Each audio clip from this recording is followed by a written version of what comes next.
What is up, everybody? Welcome back to another week of Rockets, Hits, and Heartbreaks. Not a ton to talk about from the hit side of it. Hit a couple of things early in the week, but the weekend was a total disaster. We never lied to you on this channel, and it was a total disaster on Saturday and Sunday at Del Mar and Saratoga. Some impossible results, at least for me to get to. Saturday at Saratoga, tough to string everything together. No real heartbreaks either. Did go 4 out of 5 a couple times at Del Mar. Wouldn't really count it as a heartbreak though, because the race I lost out of the 5 wasn't real close. So I thought we'd point out something and kind of do a little bit something different here. You and I did a show on Saturday, and that was the ticket that actually made the Rockets as well. I liked it so well, where we were able to decipher 2 singles within a sequence. And so I thought it'd kind of be cool to say, or to go back and say, okay, here's what we look for when we're trying to single horses. So instead of like, hey, here's what we did, it's like, hey, this is like some tips that we could give you for singling horses. So Papa Dude, we're going to start here. So there was a late sequence that we did on Saturday at Saratoga, which was totally washed off.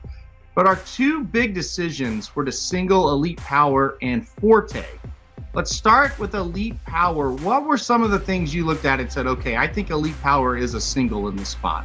Well, the first thing I looked at was we only had 7 horses in the race, which makes it easier to single one when you have a relatively short field.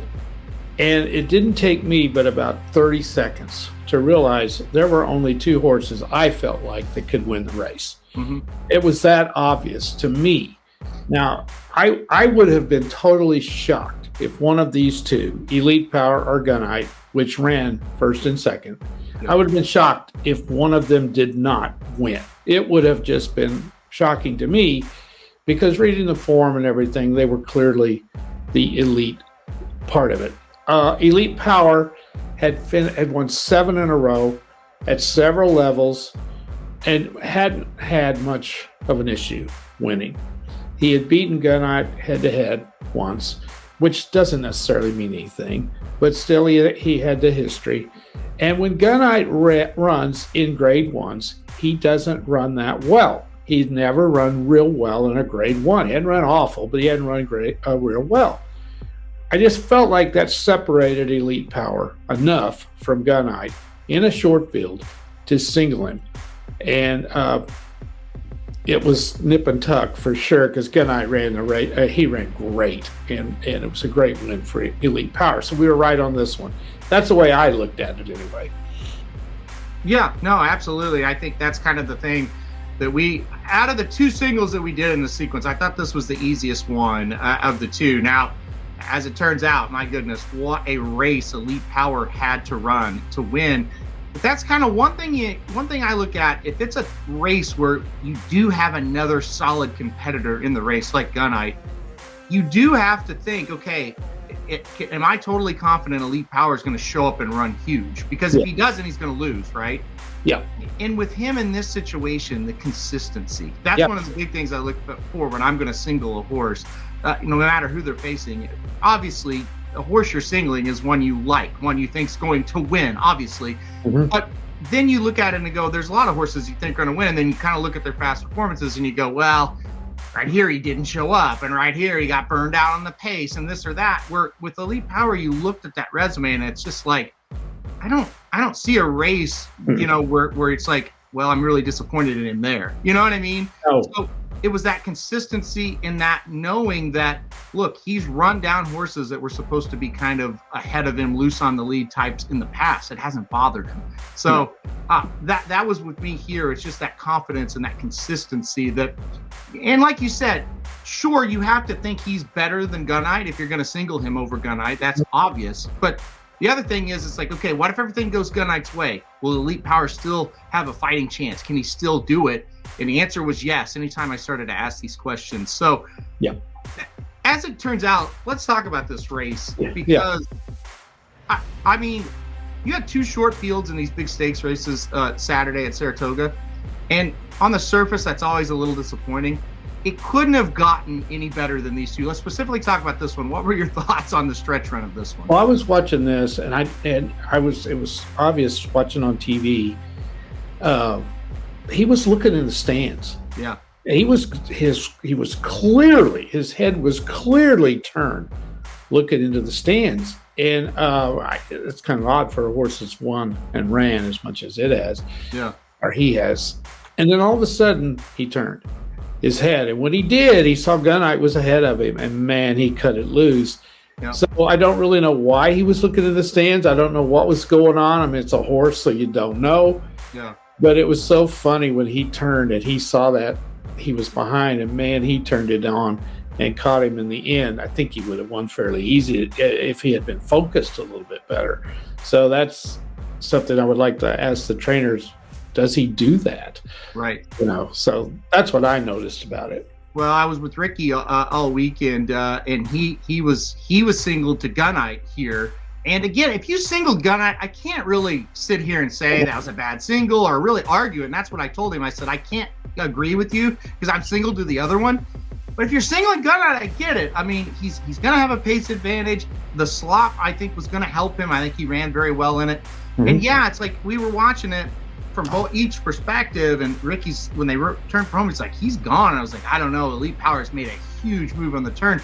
But you're right. You're watching it, and we're watching it from the winner's circle, so you could see, like, look down the whole stretch, and you look at that horse coming down the stretch, and it's like, wow, he's heading towards us. Like, his mind's on the crowd. And you're right. Once that head turned, it's like, this is going to get tight. So, and it certainly did. So, I'm going to disagree with Ricky on one point. I don't think you single Gunite in any situation with Elite Power in the race. I can't say that you're wrong because that was our opinion, but I can also say if you did get to Gunite and you wanted to use other horses, say in this Jim Dandy, you didn't want to single there, I don't think it's the worst play. But I can't argue with what you just said because I have the same opinion, but I also can't say, I know, well, that's a stupid thing to do. Well, I don't think it's stupid. I just don't. Well, he asked my opinion, and I gave that to him. I said the same thing. I said, no, I don't think you single Gunite because I'm single to Elite Power. So I can't agree, but I also can't say it's like a terrible thing to do. Well, the way I bet, and everybody's different, I can't bet a horse as a single with a horse that's won 7 in a row in the race as well. Yeah, I'm going with the one that's won 7 in a row and beat him once before as well. So exactly, yeah. And you said as much on the Daily Show. You thought he was going to get his ass kicked, and he didn't get his ass kicked, but he definitely went out. So, all right, let's talk. Spectacular. Exactly. Yes. Let's talk about the Jim Dandy here. This is another. We ended up singling on Forte. A lot of people were really in love with Saudi Crown because of the pace advantage, and he certainly did have that. To me, why I singled him, I'll kick it to you after I kind of say this. Sometimes the classiest horse in the race will overcome some disadvantages, right? Yeah. And there was a clear disadvantage, and he was able to overcome it. We're going to talk about the DQ in a second. Don't talk about that yet, but talk about why you thought Forte was the single in this spot. Well, as it turned out, I have a deep respect now for Saudi Crown. I thought the horse was spectacular. Yeah. And it took everything Forte had to win that race. Why I took Forte was, again, history. He had run more than Saudi Crown had, and Saudi Crown had only been in one stakes race and lost to a horse I don't like, which is Fort Bragg, who caught him. And Saudi Crown ran much better than I thought he would, and so man, I was sweating this one. I thought he nosed him out at the end there, but I have nothing but respect for Saudi Crown. But I picked Forte over his history. He had won more races, and this horse had only been Saudi Crown had only been in one, and he didn't win it. He only been in a grade 3, one stakes race, and he didn't win and lost to a horse I didn't like. And that almost made me eat my words. And I didn't really like anything else in this race. I don't like Angel of Empire. I just think he's what I call a JV horse. He's not on the varsity. He's on the JV. Well, and I think that was it. For me, it was a class play. I looked at it as a 2-horse race, Forte, Saudi Crown. I say I knew. I had a good feeling before the race, and when the Renards, it can make a liar out of anybody, but I had a good feeling before the race. Forte will defeat Angel of Empire. He will beat Disarm. He will beat Hit Show. He's better than those horses. Yes. Now, can he catch Saudi Crown? That was my big question mark coming into the race, and I just looked at it the same way, kind of you were saying, instead of saying their history, their class. Forte had more class, and I thought that in the stretch, he would get him. I did not think he would take all the way to the wire, but I thought eventually he would get him. So, and he was able to do it. So this was more of a class angle for me. All right, let's, quickly, nobody's got your thoughts on it yet. I've had a couple of situations where I've been able to give my thoughts on the air. Forte, obviously a controversial winner here. I understand if you bet Saudi Crown or Angel of Empire, you're upset. I get it. I bet Forte. I bet a big 2-4 exacta as well, so I cannot say that I'm upset. I also don't know that I agree that they left him up. So, Papa Dude, what are your thoughts on the non-disqualification? Well, watching it live, I thought he would be disqualified. I did. Yeah. And after I've watched the video, I'm just, you nailed it. It would not have surprised me. Yeah. So I kind of thought he would be disqualified. Didn't you? Yep. I do really think he probably should have been. And this is from a guy who was rooting his ass off for Forte. Yep. And it would not have surprised me. And I don't really know why they didn't, to be honest, because I do think he interfered with Angel of Empire. I do want to point out that a lot of people think that, he bumped Angel of Empire. I don't care who the bumpy is or who the bumper is. They both bumped each other, right, which throws both horses off. And regardless of whether he should have been DQ'd or not, once again, this horse showed a tremendous amount of guts to go ahead and get bumped 2 or 3 times and still go get Saudi Crown, who was running fantastic and was not coming back to him. So I think, again, Forte is not going to get the credit he deserves because everybody can't get past the fact he should have been DQ'd. He definitely ran a monster race. I thought it was the best race he's run, honestly, to go catch Saudi Crown, a horse that wasn't stopping and had things its own way. So I certainly think Forte deserves all the credit in the world. I think Irad Ortiz is getting a ton of heat. And I do think he's taking most of the heat and not Forte, obviously. I don't think Forte purposely went and did any of that kind of stuff. But, yeah, look, watching it live, I was ecstatic. It came in 2-4. I needed 2-4, had a big straight exacta. And I mentioned Ricky. We were watching this race too, and I looked at him, and he looked at me. So there's a lot of contact in this race. I said, I know. Yep. He said, and again, where we were watching, you could really see when they turned for home, you could look down that stretch and really see. He goes, he bullied him out on that turn. I said, no. And of course, immediately the inquiry sign lights up. I'm like, oh. And so I see the head on, and I look at Ricky. I said, I'm not cashing this bet. There's no way.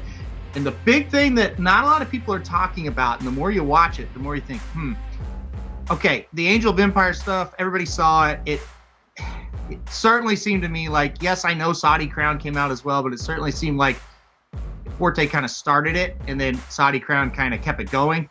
Right at the wire, Forte comes back in and gives an ever so slight bump to Saudi Crown right at that wire. When it's a margin that thin, that had to have made a little bit of difference. And when I saw that last one, I was like, well, this is really bad. But, luckily for me, it stayed up. I do again say, if you had it a different way, if you had horses, if you had a 4-2 or you had a 4-5, I feel for you. I don't really think. Put it this way: I got away with one there. I just think there was the margins were so tight, right? Mm-hmm. That was the big thing. And it's like, with the margins being that tight, it's really hard to say that didn't have some kind of factor in the outcome. So, there's no doubt. Yeah. I'm really surprised they didn't DQ him. How much do the connections have? Well, yes. Great setup. That's my last point. Of course, Mike Rapoli. We were standing right by the winner's circle, and we watched all Rapoli and all his crew. Rick Pitino came by. He was in the winner's circle. That winner's circle was full of Rapoli people, friends or, a family of his. And we kind of were looking at each other like, if they take him down, which is what we believe is going to happen, this is going to be highly entertaining. Yes. Because Rapoli had made some derogatory comments towards the sport this week leading up to the race. That, hey, if they don't clean it up, I'm getting out of this game, which is bullshit. I don't believe him for a second, by the way. But anyway, that's a different subject. But watching it, I'm like, Ricky, we're going to have a mutiny on our hands because this winner's circle full of Rapoli people. And like I said, distinguished, quote unquote people, famous celebrities. Yeah, you got Rick Pitino down there, like I said, and you Rapoli, obviously. And the way that it was so quick that they made the decision. Did you notice that? Very quick. I felt like I told Ricky, we were talking at dinner. I was with Vinny and Ricky, and I said, I felt like I really didn't have to panic for that long. No, I got my answer quick. And it was almost like, okay, we stole that one. Let's get out of here before we give it back to him. I think I would be lying if I didn't say Naira kind of knew the situation a little bit and decided not to do it. Again, you hate to accuse that. You're not up there. You don't know the inner workings of how that all happened. But boy, I sure felt the holy shit, this is going to be bad when this happens. Yeah. I've never seen a decision come that quick.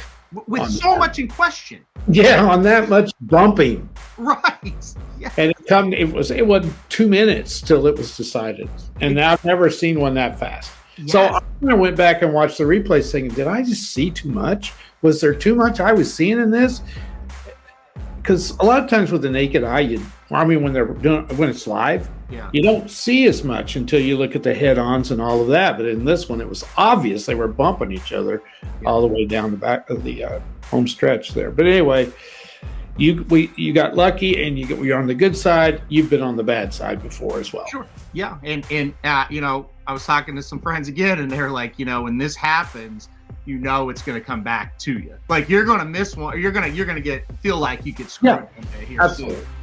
Which probably this weekend. But anyway, look, it was exciting, and we were wrong about a lot on the Rockets this week, but we're right about kind of narrowing down on a couple of these horses. So you just hope that the races around them go a little bit better this weekend. So, all right, guys, we're going to get out of here for the Rockets this week. We'll be back next week. Let's see, next week. I think I might be back in the home studio by then. We'll see. But we'll be back here for more Rockets hits and heartbreaks. Thanks for joining us this week, and we'll see you next week.